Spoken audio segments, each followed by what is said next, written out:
नमस्कार साथियों, आइए जानते हैं आज दिन भर की ताजा और बड़ी खबरें। वही आपने भारत समाचार चैनल को सब्सक्राइब और वीडियो को लाइक नहीं किया तो फटाफट से कर दीजिए। आज की पहली खबर, दिल्ली के नए सीएम की शपथ 20 फरवरी को 19 को विधायक दल की बैठक होगी। दिल्ली विधानसभा चुनाव रिजल्ट के 12 दिन बाद 20 फरवरी को नए मुख्यमंत्री रामलीला मैदान में शपथ लेंगे। हालांकि भाजपा ने अब तक सीएम फेस तय नहीं किया है। पार्टी विधायक दल की बैठक 19 फरवरी को बुलाई गई है, जिसमें सीएम की घोषणा होगी। इससे पहले 16 फरवरी शाम को खबर आई कि 17 फरवरी यानी आज विधायक दल की बैठक होगी और 18 फरवरी को शपथ ग्रहण समारोह होगा। हालांकि कुछ देर बाद इसे 2 दिन के लिए टाल दिया गया। इसकी वजह नहीं बताई गई। भाजपा सूत्रों के मुताबिक शपथ ग्रहण कार्यक्रम दिल्ली के रामलीला मैदान में होगा। इसमें प्रधानमंत्री मोदी, केंद्रीय मंत्री, भाजपा और एनडीए शासित 20 राज्यों के मुख्यमंत्री और डिप्टी सीएम शामिल होंगे। इसके अलावा उद्योगपति, फिल्म स्टार, क्रिकेट खिलाड़ी, साधु संत और राजनयिक भी आएंगे। भाजपा सूत्रों के मुताबिक दिल्ली के 12 से 16 हजार लोगों को भी बुलाने की तैयारी की गई है। कार्यक्रम की व्यवस्था की देखरेख के लिए भाजपा महासचिव विनोद तावड़े और तरुण चुग को प्रभारी बनाया गया है। आज शाम को तावड़े चुग दिल्ली भाजपा नेताओं के साथ व्यवस्थाओं को लेकर बैठक करेंगे।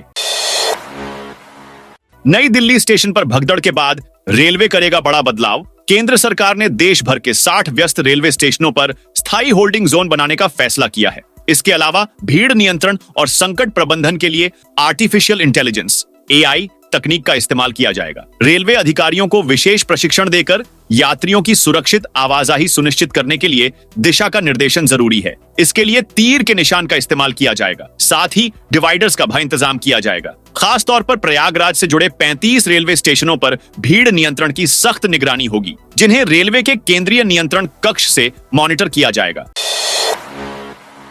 एकनाथ शिंदे ने उठाया फडणवीस को चुभने वाला कदम। महाराष्ट्र के सत्ताधारी गठबंधन महायुति में मतभेद की खबरें आम हो गई हैं। खास तौर पर सीएम देवेंद्र फडणवीस और डिप्टी सीएम एकनाथ शिंदे के बीच अनबन की स्थिति है। इस बीच एकनाथ शिंदे ने ऐसा कदम उठा लिया है जो निश्चित तौर पर फडणवीस के लिए चुभने वाला है। उन्होंने अपने मंत्रालय में deputy CM medical aid cell की स्थापना की है और इसका मुखिया अपने करीबी लीडर मंगेश शिवाटे को बनाया है। ऐसा पहली बार है जब किसी डिप्टी सीएम ने मेडिकल एड सेल का गठन किया है, जबकि राज्य में पहले से ही सीएम रिलीफ फंड बना हुआ है। यह फंड किसी आपदा की स्थिति में या दुर्घटना में घायलों की मदद के लिए है। ऐसे में डिप्टी सीएम की ओर से भी ऐसे ही मकसद के लिए फंड बनाना सवाल खड़े करने वाला है। कांग्रेस एमपी की पत्नी का आईएसएसआई से कथित लिंक का मामला। असम में कांग्रेस सांसद गौरव गोगोई की पत्नी के आईएसएसआई से कथित संबंधों के मामले ने तूल पकड़ लिया है। रविवार को राज्य कैबिनेट ने फैसला लेते हुए पाकिस्तानी नागरिक के खिलाफ केस दर्ज करने का निर्देश दिया था। अब इस मामले को लेकर असम पुलिस ने पाकिस्तानी योजना आयोग के सलाहकार तौकीर अली शेख और अन्य के खिलाफ केस दर्ज कर लिया है। इससे पहले बीजेपी नेता और मुख्यमंत्री हिमंत बिस्वा शर्मा ने सांसद गोगोई की पत्नी पर आईएसआई से लिंक होने का आरोप लगाया था, लेकिन रविवार को उन्होंने सांसद पर नरमी दिखाते हुए कहा था कि विपक्षी सांसद को फंसाने की कोशिश की जा रही है। एचटी की रिपोर्ट के मुताबिक असम मंत्रिमंडल दिए गए निर्देश के मुताबिक असम पुलिस को पाकिस्तानी नागरिक और गौरव गोगोई की पत्नी से लिंक की जांच करने को कहा गया है। इसके साथ ही क्या इन संबंधों का भारत की संप्रभुता के खिलाफ कोई लेना देना था, इसकी भी जांच करने को कहा गया है। सीएम शर्मा ने सोशल मीडिया पोस्ट के जरिए केस दर्ज किए जाने की जानकारी दी। कांग्रेस नेता सैम पित्रोदा ने फिर दे दिया विवादित बयान। कांग्रेस के वरिष्ठ नेता सैम पित्रोदा ने चीन को लेकर दिए नए बयान से विवाद खड़ा कर दिया है। उन्होंने कहा है कि भारत की तरफ से चीन को दुश्मन मानना बंद कर देना चाहिए। साथ ही उन्होंने अमेरिका को भी घेरा है। इधर भारतीय जनता पार्टी भी कांग्रेस नेता के इस बयान पर हमलावर हो गई है। इससे पहले भी पित्रोदा अपने बयानों को लेकर विवाद में रह चुके हैं। मीडिया रिपोर्ट्स के अनुसार पित्रोदा ने कहा, मैं नहीं समझ पा रहा हूं कि चीन से क्या खतरा है। मुझे लगता है कि इस मुद्दे को हमेशा बड़ा चढ़ाकर दिखाया जाता है, क्योंकि अमेरिका का स्वभाव दुश्मन बताने का है। मुझे लगता है कि अब समय आ गया है जब सभी देश एक साथ आएं और टकराव न करें। दरअसल उनसे प्रधानमंत्री नरेंद्र मोदी और अमेरिकी राष्ट्रपति डोनाल्ड ट्रंप की मुलाकात को लेकर सवाल पूछा गया था। उन्होंने कहा, शुरुआत से ही हमारा रवैया टकराव वाला रहा है और यह तरीका दुश्मन खड़े करता है। इसके बदले में देश के अंदर समर्थन हासिल किया जाता है। हमें इस मानसिकता को बदलना होगा और यह मानना बंद करना होगा कि चीन पहले दिन से ही हमारा दुश्मन है। यह गलत है और सिर्फ चीन के साथ ही नहीं बल्कि सभी के साथ यह गलत हो रहा है।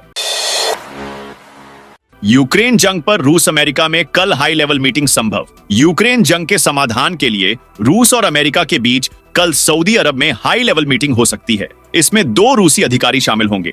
रूस के राष्ट्रपति कार्यालय क्रेमलिन के प्रवक्ता दिमित्री पेस्कोव ने इसकी पुष्टि की है। रूसी विदेश मंत्री सर्गेई लावरोव और पुतिन के विदेश नीति सलाहकार यूरी उशाकोव आज सऊदी की राजधानी रियाद के लिए रवाना होंगे। इस बीच खबर आ रही है कि इस शांति वार्ता के लिए यूक्रेन को नहीं बुलाया है। वहीं अमेरिका की तरफ से विदेश मंत्री मार्को रूबियो और यूक्रेन और रूस के लिए वॉशिंगटन के विशेष दूत कीट केलॉग इसमें शामिल होंगे। रूबियो सोमवार दोपहर को रियाद पहुंच चुके हैं। रूबियो अमेरिकी डेलीगेशन की अगुवाई करेंगे। एपी की रिपोर्ट में कहा गया है कि इस बैठक में अमेरिकी राष्ट्रीय सुरक्षा सलाहकार माइकल वॉल्ट्स और विशेष दूत स्टीव विटकॉफ भी शामिल होंगे। कल से डाउनलोड होंगे 10वीं 12वीं ओपन के एडमिट कार्ड। हरियाणा में सेकेंडरी, 10वीं सीनियर सेकेंडरी, 12वीं मुक्त विद्यालय के फैश, सीटीपी, ऑसीटीपी, रीअपियर, अतिरिक्त विषय, पूर्ण विषय, अंक सुधार, आंशिक अंक सुधार, मर्सी चांस। फरवरी मार्च 2025 परीक्षा के लिए प्रवेश पत्र 18 फरवरी से बोर्ड वेबसाइट पर दिए। लिंक से पिछले अनुक्रमांक, नाम, पिता का नाम, माता का नाम, रजिस्ट्रेशन नंबर भरते हुए डाउनलोड कर सकते हैं। बोर्ड सचिव ने पत्र जारी करते हुए कहा कि परीक्षार्थी प्रवेश पत्र का रंगीन प्रिंट A4 साइज पेपर पर ही निकालना सुनिश्चित करें। प्रवेश पत्र का रंगीन प्रिंट लेने उपरांत विवरणों को भली भांति जांच लें। यदि विवरणों में कोई त्रुटि है तो दिनांक 24 फरवरी तक शुद्धि से संबंधित मूल दस्तावेज एवं वांछित शुद्धि शुल्क सहित बोर्ड कार्यालय में व्यक्तिगत तौर पर उपस्थित होकर शुद्धि करवा सकते हैं।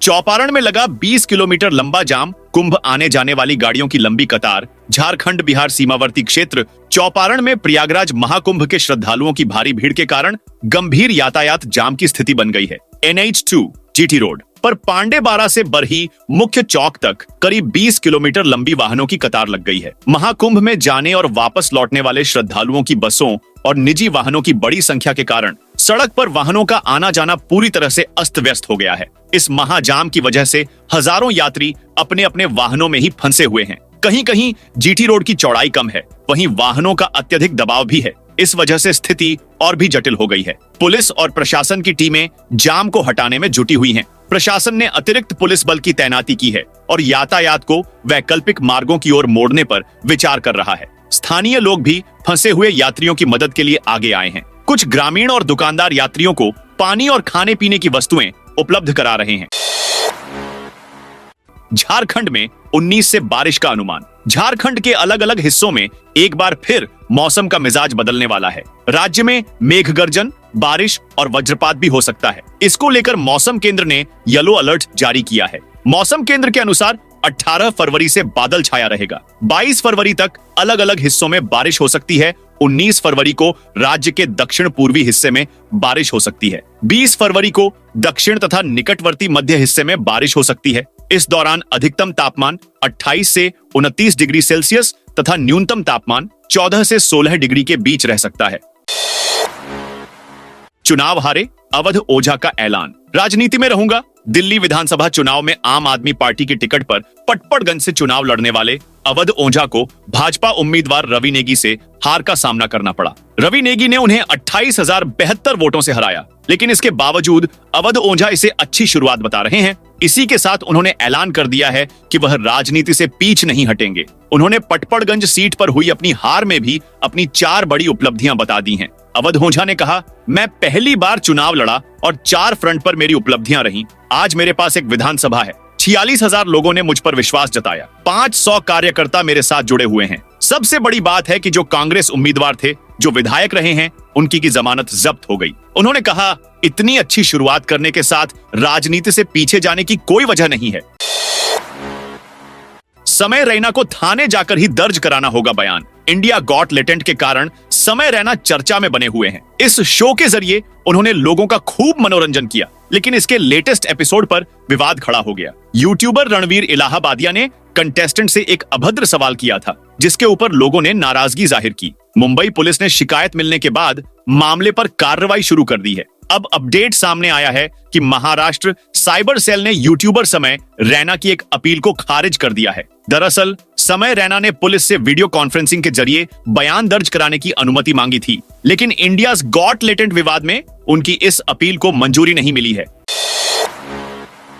अरविंद केजरीवाल से मिलकर क्यों बदले उद्धव सेना के स्वर? दिल्ली के विधानसभा चुनाव में आम आदमी पार्टी सत्ता से बेदखल हो गई है, तो वहीं कांग्रेस फिर से जीरो पर ही रही। इससे दिल्ली में विपक्ष को जितना झटका लगा है, उतना ही दूसरे राज्यों में भी महसूस किया जा रहा है। महाराष्ट्र में महाविकास अघाड़ी में इसके चलते दरार की स्थिति पैदा हो गई है। उद्धव ठाकरे सेना ने दिल्ली की हार के लिए कांग्रेस को जिम्मेदार बताया है। उद्धव सेना का कहना है कि आम आदमी पार्टी तो गठजोड़ चाहती थी, लेकिन कांग्रेस ने ही उसे भाव नहीं दिया। अंत में दोनों दल अकेले चुनाव लड़े तो करारी हार हुई। अरविंद केजरीवाल और आदित्य ठाकरे के बीच हुई बातचीत के हवाले से उद्धव सेना ने यह दावा किया है। संजय राउत ने पार्टी के मुखपत्र सामना के लिए लिखे एक आर्टिकल में यह दावा किया है। दोस्तों, यह थी आज की ताजा और बड़ी खबरें।